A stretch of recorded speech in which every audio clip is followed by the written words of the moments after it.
साबिक वफाकी वजीर कामरान माइकल की गिरफ्तारी के खिलाफ दरख्वास्त की समाअत हुई। नैब ने कामरान माइकल के खिलाफ तहरीरी जवाब सिंध हाई कोर्ट में जमा करा दिया है। अदालत ने कामरान माइकल के वकील से 2 मई को जवाबुल जवाब तलब कर लिया है। इसी पर बात कर लेते हैं, बिलाल अहमद मौजूद हैं। बिलाल, बताएगा क्या जवाब जमा कराया गया है?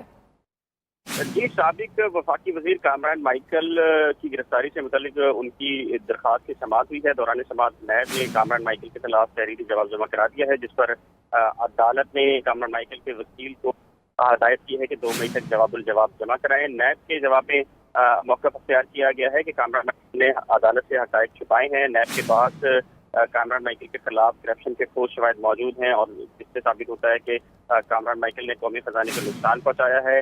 3 प्लॉट्स की गैर कानूनी अलॉटमेंट की गई थी, जिससे कौमी खजाने को नातलाफी नुकसान पहुंचा है और कामरान माइकल की गिरफ्तारी से मुतल्लिक जो दरख्वास्त है वो नाकाबिल समाअत है। जी ठीक है बिलाल अहमद, बहुत शुक्रिया आपका।